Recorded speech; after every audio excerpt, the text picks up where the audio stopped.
right, psychology nerds, and welcome to another episode of Psychology and Stuff, the podcast out of Phoenix Studios at the University of Wisconsin, Green Bay.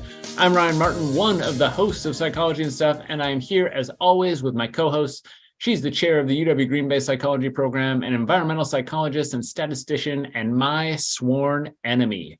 It's Dr. Georjeanna Wilson-Dunges. How's it going, G? Wow, I was expecting something a little more kind. Wow. I decided to go against the theme of the last couple episodes where I've been calling you chum and partner and mucker. And pal. Yeah. Pal was my favorite. Yeah. That's okay. I feel like I've been demoted, but it's all right. I feel fine about it. I wouldn't, honestly, I think as a general rule, I spend a lot more time thinking about my enemies than I do my friends. And so in that sense, it's like you've really been upgraded in a lot of ways. You're supposed to keep your enemies closer than your friends? Exactly. Yeah. So I'm going to spend a lot of time at your house this summer. Be prepared. That makes me feel great. Okay, good. I'm glad. Yeah, and you know what? That serves as a dynamite segue into our episode this week. It sure does. I am pretty excited. So we've got a returning guest. Should we introduce her and get? We should. So excited. Yeah, I think listeners will be excited as well. So we have a great guest for you today. She graduated with a major in psychology from the University of Wisconsin, Green Bay, way back in 2022, so a year ago. She was the commencement speaker at that graduation. She currently works at Safe Harbor of Sheboygan County, which provides services to those affected by sexual assault and domestic abuse.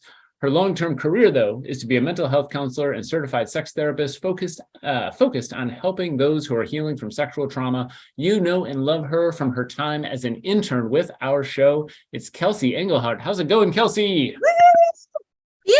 Hi, it's going so good. I'm so incredibly excited to be here and to be on the podcast again. I was just so many emotions when you asked me to do this, so I'm so excited. Well, good. And we are glad to have you. So I need you to just quickly sum up, how's the last year and a half been for you? What are all the things you've done in your year and a half since graduating? Wow, that is a huge question I wasn't prepared for. Okay. I'm sorry. I would say a lot of big life things, but the primary focus has just been working a lot.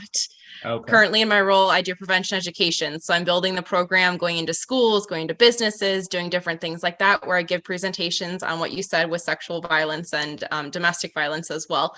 So building that.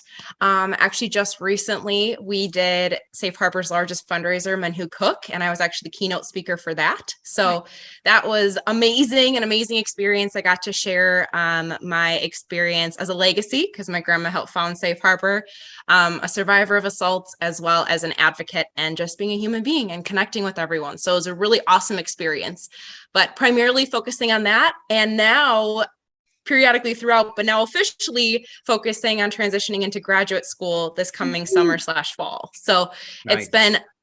It's been a gap year, but it didn't feel like a gap year because there was a lot of other things happening with work and prep for grad school in between, but that's where I'm at right now. That is amazing. And I also want to quickly mention it. It isn't out yet as the time of recording, but you just did a side talk on your honors project. We'll make sure to share that with people when it comes out, because that side talk was really great. Yeah. So, okay. Here's where we're at. One of our most popular episodes over the last couple of years is when the three of us talked about our favorite holiday movie and what it meant about us. So I thought maybe we could do a quick follow-up to that episode, except instead of holiday movies, we are going to talk about summer movies. And so our favorite summertime movies and what they say about us. I'm going to preface things that I want to hear before we get to the actual selections.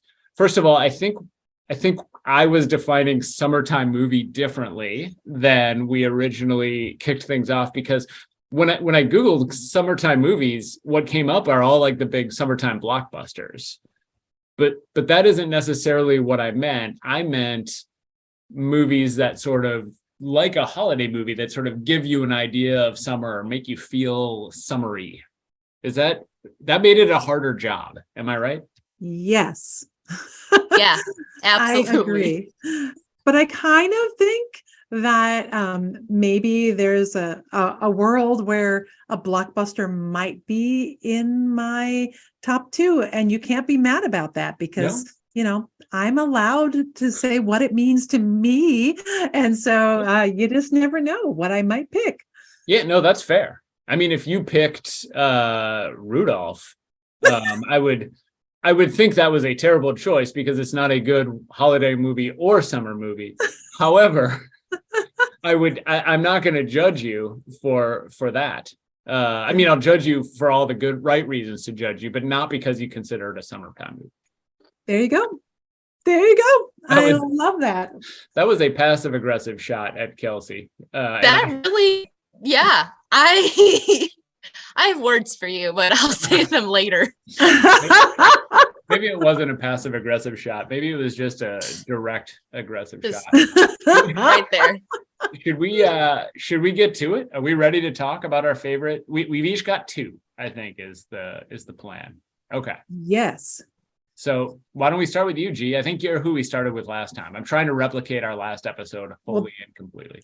Well, there you go. Well, I if you are watching this on YouTube, you will know already the first movie that I'm going to pick, and it might be also a pick of another person on our podcast. But whenever immediately when I thought of a summer movie, I thought of Grease, and it is such a classic. But for me, it came out in 1978, and I was 12, so it was the perfect summer movie for like a tween, a 12-year-old, really like a goody two shoes girl movie to go and see.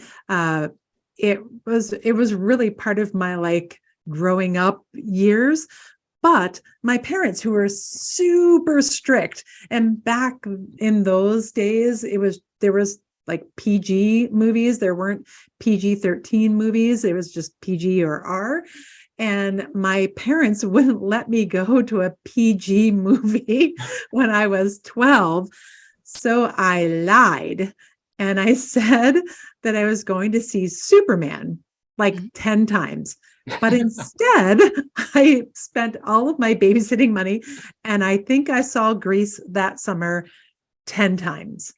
And the thing I love most about it is the story of the good girl kind of like gone wild situation was very attractive to me as a tween who would do no wrong and like just the sweetest as pie. But I was like, wow, I like that other side of every human that we all have. And it was nice to see that on the screen. So that is why I picked that movie. Plus, like the 1950s vibe, that to me is like summer, the nostalgic, perfect 1950s situation is great.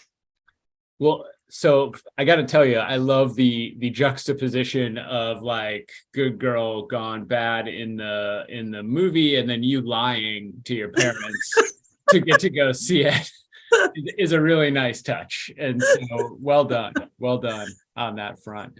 I do, there is something interesting about that movie though, because it does like in so many ways it doesn't feel like it's a summer movie, because it takes place during the school year. In fact, I think like the beginning of the movie is like the first day of school and the end of the movie is the last day of school.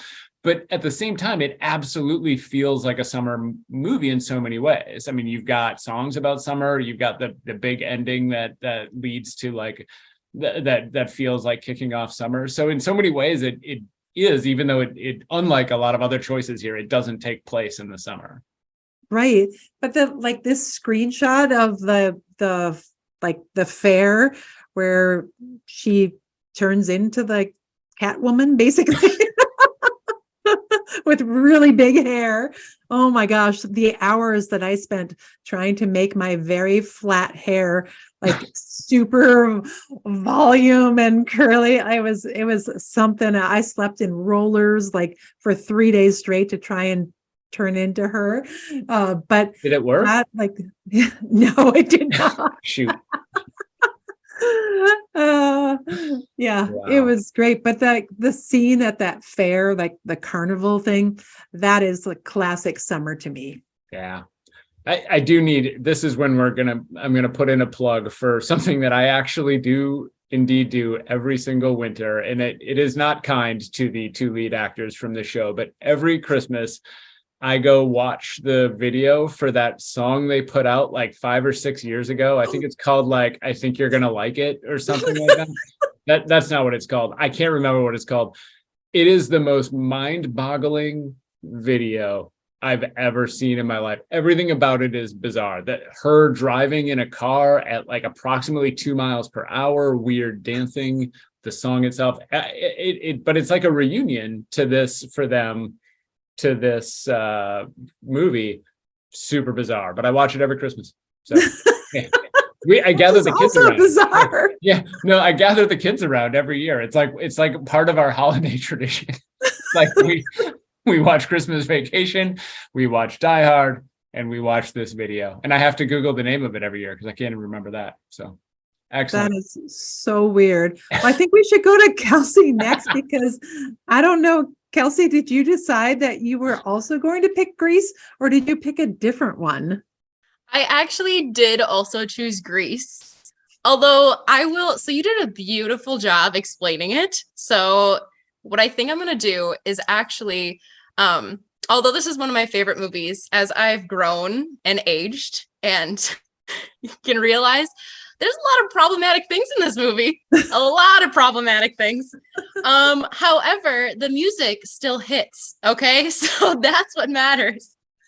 And it's kind of cool that, I mean, in a weird way, they ended up compromising and coming together and realizing that they don't have to be anything else other than themselves in a weird way. Because the reality is they kind of both changed for each other.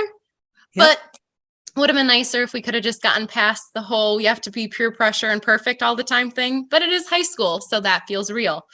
But I also want to comment on the fact that the second Grease, which some people haven't seen, but the second Grease. Oh no. Are you pro Grease too? Is that what I'm going to hear?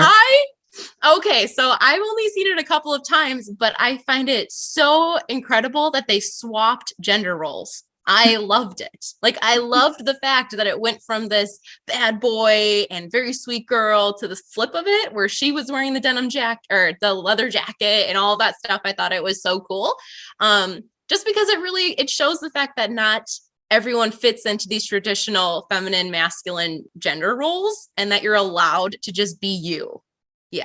So I thought that was very cool. And both of them give the summer vibes for different reasons. Like G already said, right? It has the start and the end in the original one. But in the second one, they're driving around the motorcycle and they're having this great time. So I think both of them just kind of exude summer feelings. And from a personal story or personal note, when I was younger, I actually did voice lessons and I would do like singing recitals and all of these things. And one of the songs that we did was like Summer Lovin' and all of the Grease songs, as well as, oh, now I'm blanking on the name. The one that Rizzo does. Oh, the. I don't remember. I remember. Oh my God. Oh my gosh, what's it called? I can remember the scene, but I can't remember what she's singing. Oh no. Oh my gosh. I'm going to Google it quick. You all talk. I can literally think of it in my head, but that song, I did that song as well as the Summer Lovin' song. And so it's kind of just always been something that brings back positive memories for me too, because it's just great music. There are worse things I could do. Is that the one? Or no? There are worse things I could do. That's all I know. Wow. So that one's a really great one too, but that's the one that Sandy sings. No, this is Rizzo, right? Really? Yeah. There are worse things I could do. Oh, no. That's when she finds out she's pregnant. Yes. Yes. So I'm thinking of the, No, just yeah, kidding. just remembering so many pieces. The one that she does when she's like, look at me, I'm Sandra D. Oh, yeah. That whole thing, whatever. Yep. Maybe I it's know just what you're Sandra talking D. about now. Yes. But that song too. But Mhm. again, lots of problematic pieces to this movie. Yeah. It aged well in the sense it's a classic, socially not so much, but that's okay. Yep. Because it's earned its right to exist. Right. And it impacted people like G, right? And like myself in a positive way. So I think that it absolutely exudes summer energy. And that's why I chose to do it too. And like you and I are 30 years apart. And so that has some serious hang time. Yes. And that makes it like a top 10 for sure. Like that it could last throughout generations. That's pretty cool. Absolutely. Yeah, no, I like this pick. I do. And I will also tell you that was a compelling, it's been a long time since I've seen Grease 2, but that was a compelling argument for Grease 2. I mean, all anyone needs to tell me is that Michelle Pfeiffer's in it, and then I'll go see it because she was one of my like first childhood crushes. I absolutely, and I still just adore Michelle Pfeiffer. Just Mad respect for that. Yeah, Mhm. love her and all sorts of stuff. So this is good. All right. So I actually was sort of tortured by this question in a lot of ways. And part of it is that my first choice was almost the exact same movie that I selected for the holiday one, which is where I chose Christmas Vacation. In this case, I took Vacation. However, I decided to go against that. Actually, well, you know what? No, I didn't. I did just, well, I did decide to go against it, but that was back when we were only doing one movie. Now that we've decided to go with two, I am picking for my first movie, the movie Vacation, the original Vacation. This movie is near perfect in so many ways. I love the entire franchise. Yes. I don't think even now still when my family goes on road trips at some point, whether it's me and my kids or actually when I was growing up, when we would go on road trips, at some point someone would launch into the Clark Griswold rant that starts with, I think you're all effed in the head. At some point somebody unloads that. What it says about me is, once again, I love the dysfunctional family comedies where everybody comes together in some meaningful way. It's one of my favorite sort of genres of, it's like this thing where everything goes wrong, yet we still have a wonderful time and create great memories along the way. And that's what the original Vacation is to me. I will tell you, I actually like the Vacation franchise so much that I enjoy Vegas Vacation, which most people can't stand. And I even liked, and I think this is a hill I probably won't die on, but I'd be like maimed on it for sure. And that is the new, like kind of the remake or the one that came out like 30 years later with Ed Helms playing Rusty. It's great.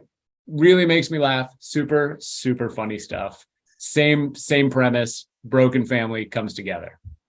Discuss. I do. I love that. It's a perfect choice for you. I was afraid you were going to say like some sort of summer Krampus, though. I was like, wait a second, where are we going with this? But I'm so happy that you didn't pick it. I am probably going to get obliterated for saying this, but I've never watched those movies. No. And the worst part is, I'm just gonna rain fire on myself, is that you said it last year that this was your favorite movie. And I made a mental note. I'm like, I should watch that. You know what I never did? Watch it. Yeah. Oh, now we're here. Devastating. Yeah. I know. I'm sorry. That is devastating. I think that watching Christmas Vacation every year at Christmas feels mandatory. Like it feels like something just everyone should do. This one I'm not going to say is like you need to watch it every year, but watching Vacation every now and then is a good thing to do. It's funny and very sweet and all sorts of good things. But yeah. Absolutely. I think it's also like a lost genre of vacationing that feels very I don't know, like warm and fuzzy to me. Like jumping in the station wagon, packed to the hilt with all your crap that you're going on vacation. I feel like that kind of vacationing is gone. And I feel kind of sad about that. And so I love that movie for that reason too. I think honestly, that's one of the reasons I like it so much is we as a family went on a ton of those. I mean, there were 4 kids and usually somebody brought a friend. So it's like a total of 6 to 8 people all packed into my mom's VW bus. And that was, I mean, I think because we had so many kids that flying oftentimes wasn't an option because it was too expensive. And so like those were family vacations when I was growing up a lot of the time. And of course, I mean, in the best way possible, people fought the entire time, right? I mean, it was just allegedly, I'm convinced that this is an exaggeration, but allegedly we had made it less than a mile. And I said to my mom, Craig's been a jerk this entire trip. And we were 5 minutes from that. And so Craig is my brother. And I bet I was right. I bet he had been a jerk the whole trip in my defense. So no, that is part of why, and part of it, like, it's also something I love doing with my family. So it's part of where this comes from. All right, G, movie number 2. All right. I'm so glad that you didn't pick it so that I could pick it. I waited to pick my second one. I had a couple in my back pocket, but I am picking Jaws. And I'm so glad that you didn't pick it. Jaws also came out when I was like 11. So it was a really big tween summer movie situation because that was a thing. Like you got out of school and then you could go to the movies. Like you couldn't go during the year. I don't know why, but we always went to movies in the summer. And I lived on the East Coast and we would vacation like very close to where Jaws was filmed every summer.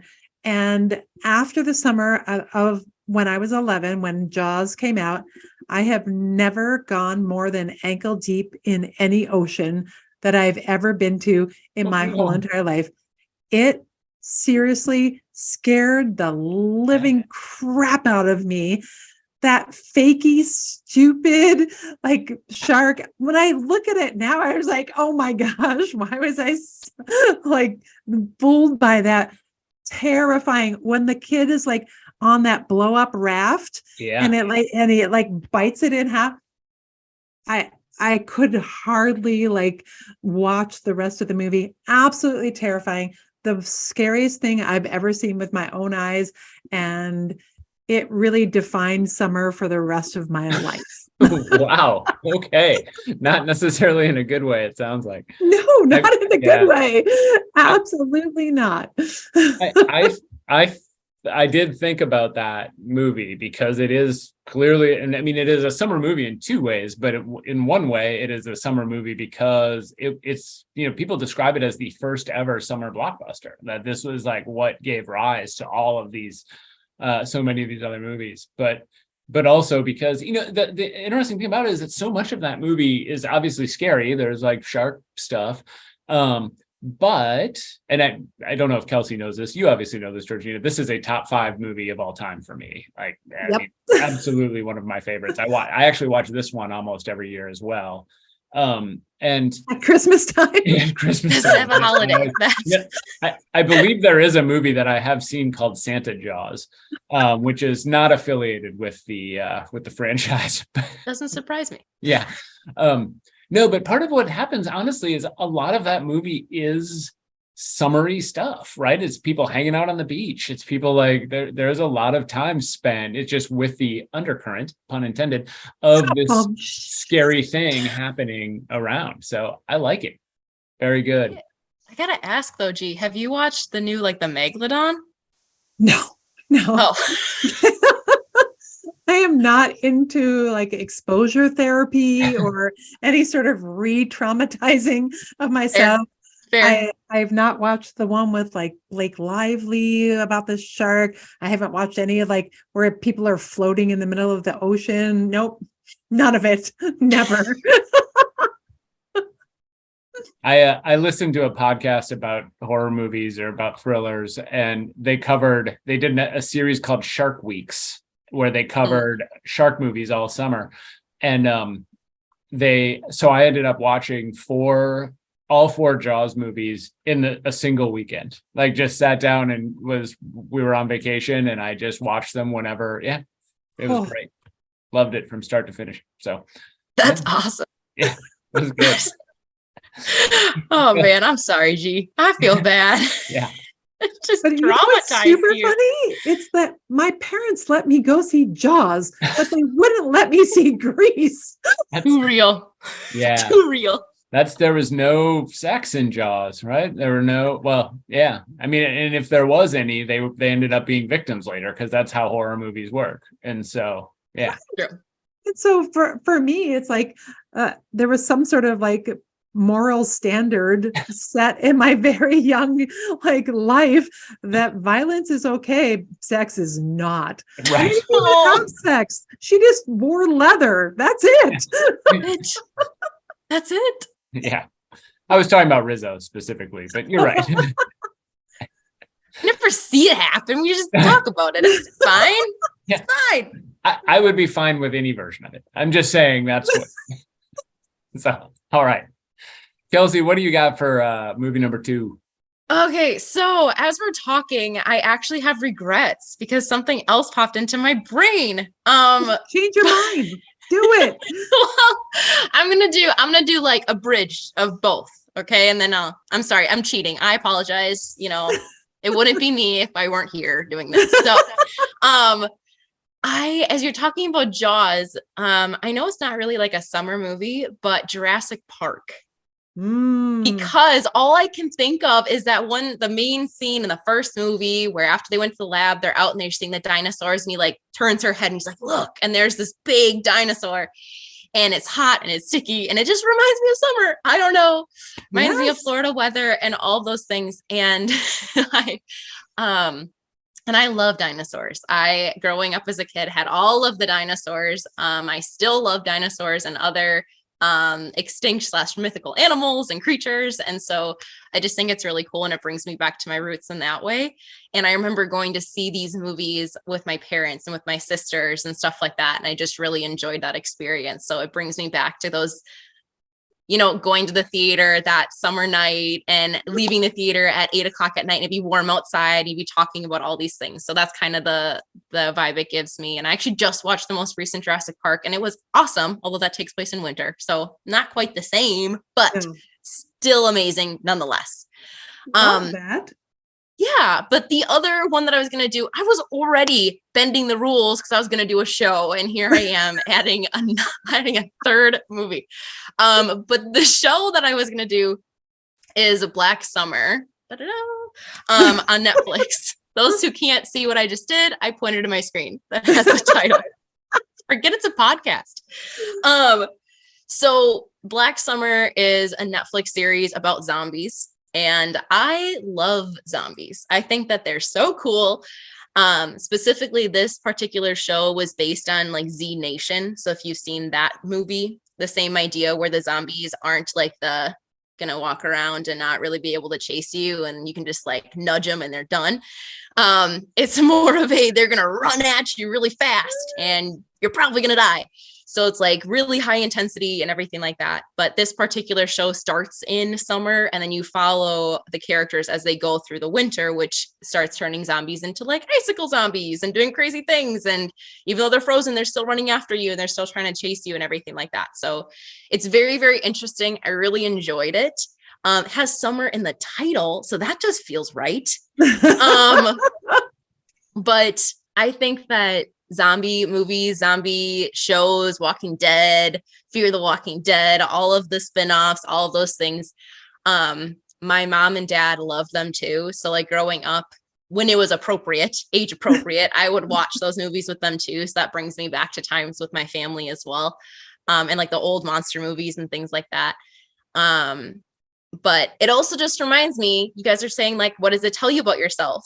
As I told you both earlier, I am not prepared for zombie apocalypse. Not prepared in the slightest. I like watching, but I get anxiety while I watch because I realize that I'm that one person that's going to be slower than everybody else. You're you just got to run faster than the other guy. Oh my gosh. Like, I'm done. I am done. I'm going to be hiding in the corner. That is my contribution. That's all I got.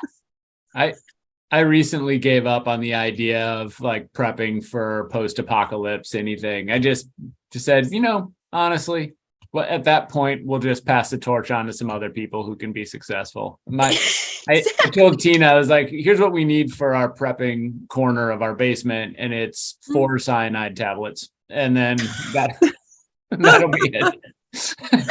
Oh my gosh. That'll be it. Gosh. We'll just all get together and say goodbye. It seems like a nice way to go. So yeah. I totally agree with you though. And my son said what back in the days when I watched one episode of The Walking Dead, because he tricked me. He told me it was about family, not about zombies. And it was a lie. But he said, you're going to be useless in the zombie apocalypse. What are you going to do? Solve a math problem? I was like, okay. I see where we're going with this. Yeah. Oh my gosh. That is wow. I feel attacked on your behalf. Yeah. That is a lot.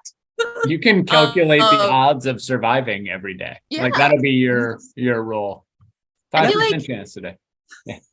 You'd be contributing to trying to find the cure. You'd be one of the brilliant minds that are trying to work towards this. I'm telling you, it'd be great. Thanks.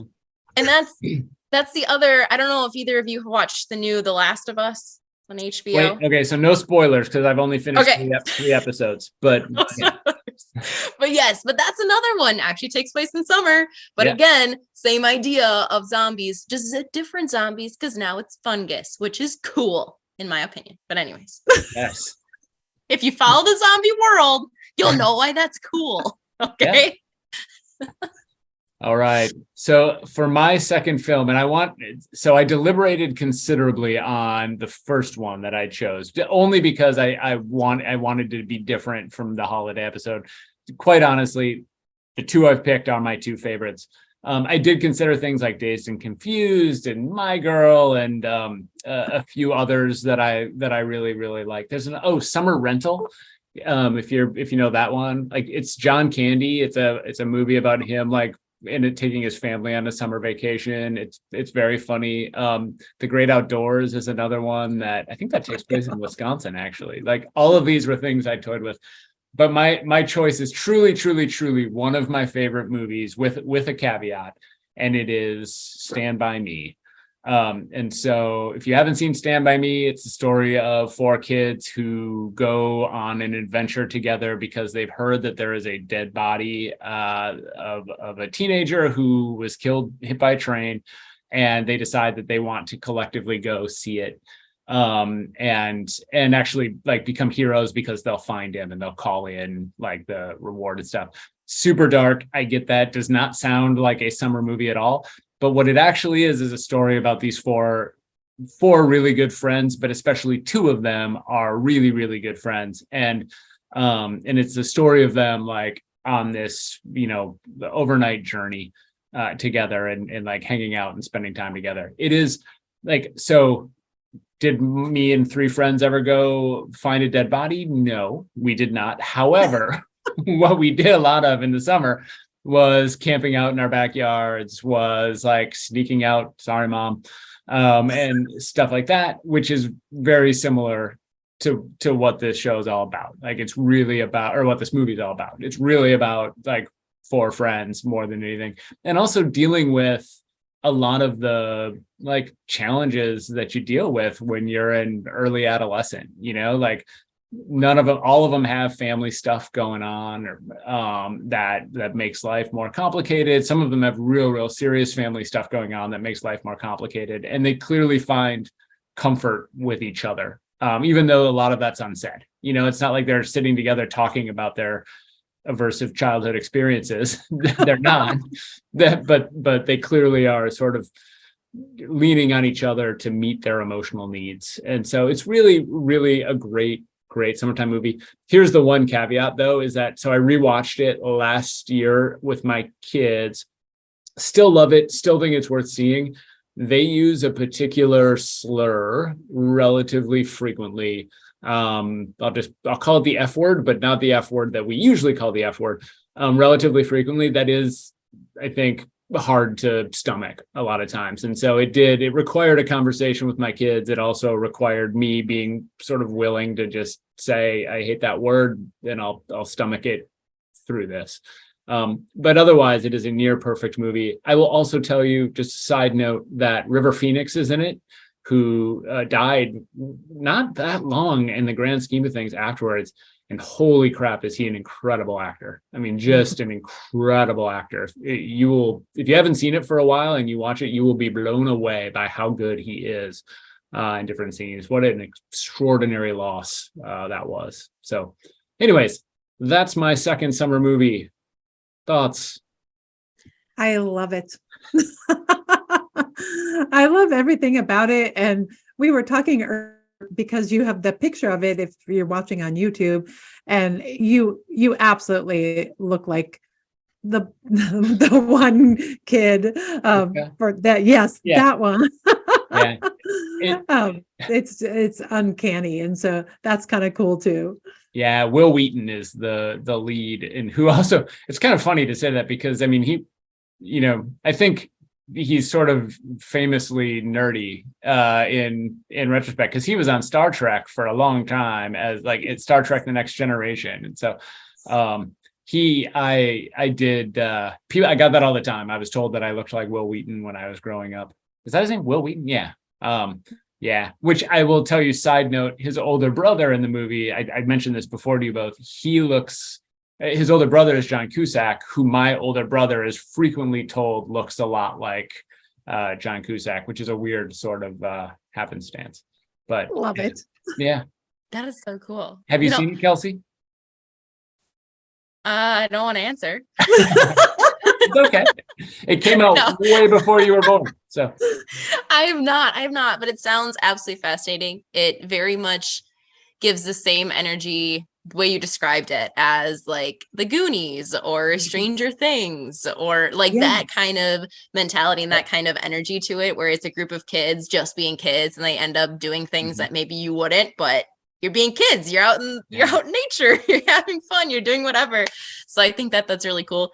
And I appreciate your commentary on the fact that it does use, inappropriate language, and it uses verbiage that we don't use today out of respect for our growth in our society. But it's the same thing that we were talking about with Grease, right? It's there's these movies that they're still great movies. They still have great points. They have great plots. They have great learning opportunities.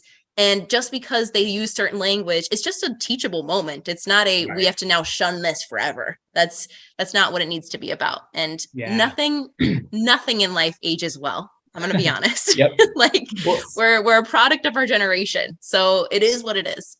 Yeah. It's what's funny about this is that the way it's used is as like an insult amongst friends. Right. And so that they are insulting each other and using that word when they do it. And so you could honestly someone could just go through it and edit it to remove that, and everything would be fine. Like you could replace it with a whole bunch of other words that friends use to insult each other, and it would work out and have the same exact messaging and all of that. And that's part of what makes it, I mean, you're right. I mean, it is what it is in a lot of ways, and it was a word that was used at the time. And so, but it's just one of those things that just kind of makes it tough to watch.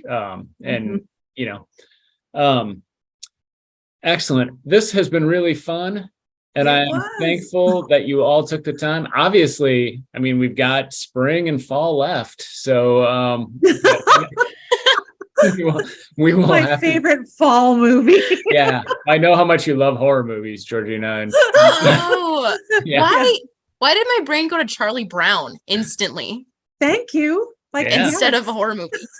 Yeah. I know, but what? I'm the one talking about zombies and I go to Charlie Brown. That's my contribution. Because Charlie Brown, Halloween, and Thanksgiving. Are amazing. Yeah. They're amazing. Wait, is the Charlie Brown Halloween one where he gets a rock or something? I got a rock. Okay. I got a rock. All right. That's what I thought. The Thanksgiving one is not amazing, I would say. I don't care for the Thanksgiving one, but I love the Halloween one. Yeah. And I right off the top of my head, I can't think of any spring movies. So we've got our work cut out for us when we do that one. Yeah. That'll be rough. Yeah. April Fool's Day. I love that. It's a horror Yeah. movie, but it takes place on April Fool's. Is It does. Groundhog's Day also in spring, or is that too winterish? Pretty wintry. That's like- February 2nd. So I know, but in some places it's warm. I like it. Okay. We could just do a whole episode on our favorite Groundhog Day movies. All right. On that note, I want to say thank you to everybody for participating in this. Georjeanna, where can people find you on the social media? At GeorJeannawd. Kelsi, if people want to know more about you and the work you do, where can they learn more other than watching your side talk, which we will put out for the world to see when it comes out? So incredibly excited for that. So I would say specifically with my job, just looking at words are hard. Hang on. Sheboygan Safe Harbor. Gotcha. So I always get it confused. Technically, we're Safe Harbor of Sheboygan County, but if you look up that way, either way, you'll find our website. And then we have social media on Facebook, Instagram, Twitter. We're always connected in that way too. So lots of great information about healthy, unhealthy relationships, all those pieces. And if you want to connect and collaborate on something, always happy to do it. Awesome. Thank you so very, very much for being here. You can find me at Anger Professor in all of the places, especially LinkedIn, which people know I like to pitch based on. Yes. And the funny thing is, I don't think I'm Anger Professor there. So if people went there and searched for that, they wouldn't find me. But yes, Anger Professor at all the other places. You can find Psych and Stuff at Psych and Stuff on Twitter, Facebook, and Instagram. Psychology and Stuff is a production of Phoenix Studios at the University of Wisconsin-Green Bay. The executive producer is me, Ryan Martin, and the production manager is Rachel Scray. Our audio production coordinator is Bill Salick, and our graphic designer is Kimberly Vlies. Special thanks to our guest, Kelsi Engelhardt. If you haven't already, please make sure to rate, review, and subscribe to us on your favorite podcast platform. You can also head over to our website, uwgb.edu/podcast, to check out past episodes of this and all our shows. I'm your host, Ryan Martin, and I'm here, as always, with my co-host, Georjeanna Wilson-Dunges. Keep being amazing.